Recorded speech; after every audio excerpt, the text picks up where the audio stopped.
Jiyu put his hand under his chin and began to observe carefully. With a smile, he mentioned that Jing had already defeated the fourth general, so this round was secured. Shi Shanyu's father, who had his arms crossed, began to show a smile. He admitted that Yin Wuxi had also accelerated, but he had left too much distance behind. So he would not be able to catch up with Jing. The elder of the three islands could not help but feel furious upon noticing that if things continued like this, he feared they were going to lose. Yang Ming, who had his head resting on his fist, began to show a confident smile and asked the elder not to panic since the one who laughed last was the true winner. With a confident gaze, Ji Lingqiu prepared to take a sip of tea and, with a serene smile, questioned Venerable Yang Zun if his manager Yang suddenly had total confidence in victory. Prince Yang Zun extended his hand and, with a calm expression, clarified that this had simply been a small lesson he had given him. He added that in a competition, maintaining a good attitude was the most important thing. Back in the virtual realm, the knights tightly gripped their swords, and while powerful energy was emerging from their bodies, they began to charge toward our boy. Jing did not lose his composure and asked Xiao Qian to predict the future of the next 3 seconds. The knights attacked with precise and fast strikes, but thanks to Xiao Qian's power, Jing did not have much difficulty dodging the attacks. By observing closely, he realized that, with the way they handled those swords, they couldn't even make a living performing on the street. One of the knights appeared above Jing and used the technique called Tyrant Saber Slash. Our boy raised his head and upon seeing this, panicked, knowing that this was not good. As the knight slowly descended upon him, Jing's eyes widened in fear. It didn't take long for him to realize that the attack was very fast, so it would be impossible to avoid it. Jing decided to receive the attack head-on. The knight swung his sword with force, releasing a powerful burst of energy.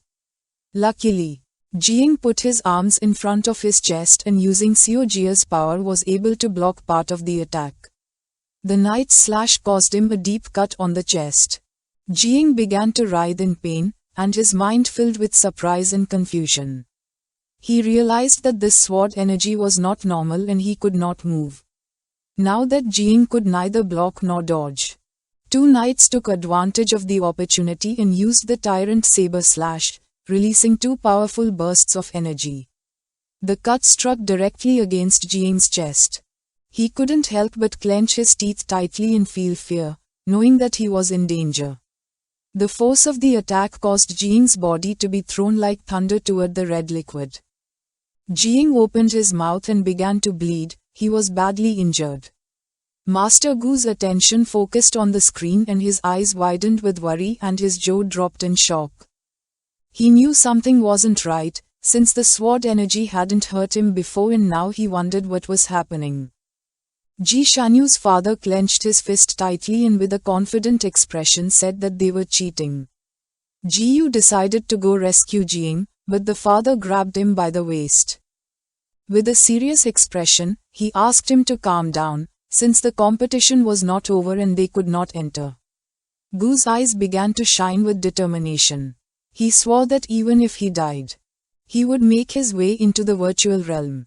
The prince rested his head on his hand, extended the other hand and, with an arrogant smile, questioned Ji Lingqiu if now it was their turn to be unable to afford losing.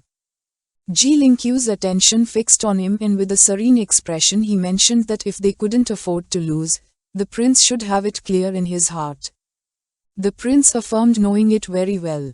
He wanted the world to see it clearly too. Ji Lingqiu grabbed his cup of tea and began to stare at the prince. He didn't care if Jing lost. But the essential thing was that he came out alive. Otherwise, he didn't know how to give an explanation to Jiyu. Little by little our boy began to fall toward the red liquid. Xiaoshan panicked and her eyes widened with worry. She asked Jing to be careful. Our boy opened his eyes, started sweating like crazy and panicked. He realized that the barrier blocking his energy had disappeared. Just before Jing could fall into the red liquid, he reached down and using the skill growth of all things, made roots emerge from the wall. The roots formed a floor. Jing descended onto it, avoiding falling into the red liquid. He caught his breath and his eyes began to shine with tranquility. He knew that the knights, being warriors of 6 transformations, could not break his city prison body.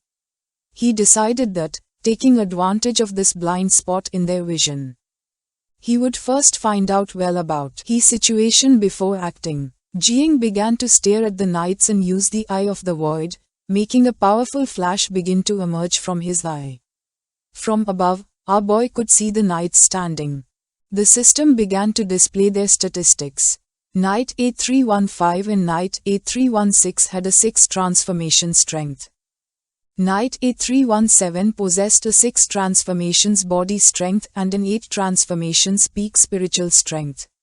His spiritual name was Hu Qiandao, and the description indicated that he was from the 3 foreign islands, with the divine level profession of Mad Warrior, expert in energy blocking and demon shadow of the Mad Warrior.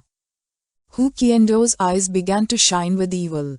Jing started to observe carefully, realizing that he was the problem. Jing noticed that Hu Qiandao had hidden a peak 8 transformation spiritual soul within the 6 transformations of the night, which he considered very clever. His energy was hidden within the sword energy of 6 transformations, and probably for others it would seem that Jing had been exhausted and taken down by 3 slashes.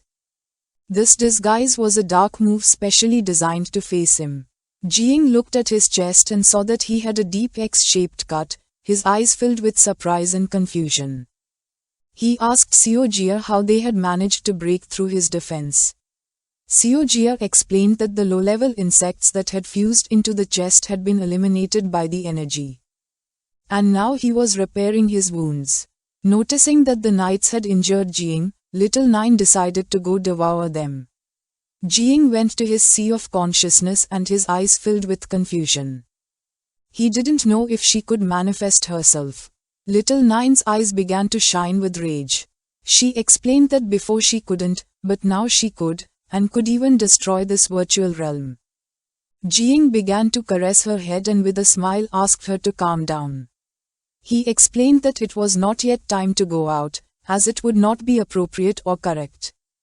He asked her to wait a little longer, since he had a plan to overcome this trial. With a furious gaze, Little Nine tightly clenched her fist and decided to listen to our boy.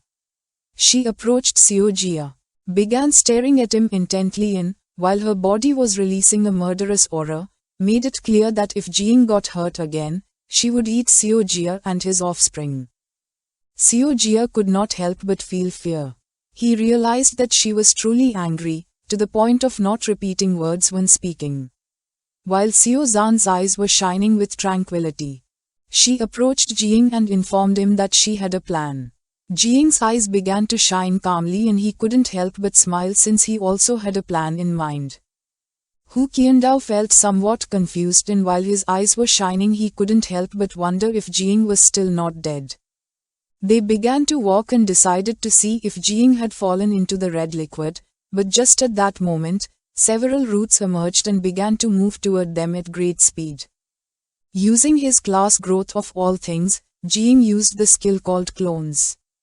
3 clones of Jing appeared and with eyes shining with rage, they began to attack the knights.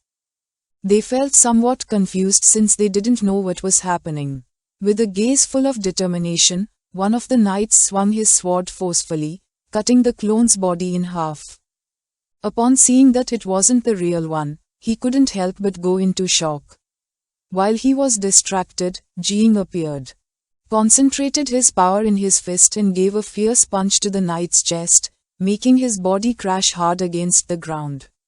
The other knight attacked precisely, cutting off Jing's head. He felt confident since he thought he had killed him, but his eyes widened in surprise when he saw that this wasn't the original body. He didn't know what was happening or how this was possible. The clone's body stepped on the ground, revealing the scattered roots. The knight's attention was fixed on them and it didn't take long for him to realize that Jing was using a transfer through the root profession. The other knight swung his sword, cutting Jing's clone in half. Our boy appeared behind him, clenched his fist, and while a powerful energy was emerging from it, he decided to use the divine fist. Jing attacked with force and descended upon the knight, crushing his body. He decided to first eliminate the annoying minions who were protecting Hu Qiandao. While Hu Qiandao was standing and watching, Jing extended his hand and a root picked up the sword that was on the ground. Noticing that he did not show his true form, Jing warned that he would make his soul be completely destroyed. He addressed Hu Qiandao, asking him to keep pretending. He grabbed his sword tightly and his eyes began to shine. He did not know how Jing knew his name and determined that he could not allow him to leave alive. The ranking board was updated, revealing that Jing Chen occupied first place, affiliated with Great Xia, having eliminated 6 generals, the 6th being the most recent one. In second place was Yin Wuxi, affiliated with the 3 overseas islands, who had also eliminated 6 generals, the second being the most recent one. Jiu couldn't help but smile and clench his fist. He celebrated Xiao Chen's good performance, considering that, even though no sound was heard, his action was still impressive. He pointed out that picking up the sword was not a violation and encouraged him to use the heaven-opening blade against the opponent. Shi Shanyu's father began to show a smile. He felt that, although he used to be someone who took things calmly, the intensity of what he was witnessing was causing him great agitation. Almost on the verge of a heart attack, Ji Lingqiu's attention fixed on the ranking board. With a smile, he asked the prince who could not afford to lose, since it should be clear from now on. Yang Zun began to gaze toward the ground, not knowing what to say. Hu Qiandao focused and used the technique called dominant sword slash. Uproot the grass from its root. A powerful wave of energy cut the roots scattered across the ground. Jing stepped back and his eyes began to shine. He couldn't believe that Hu Qiandao was still pretending.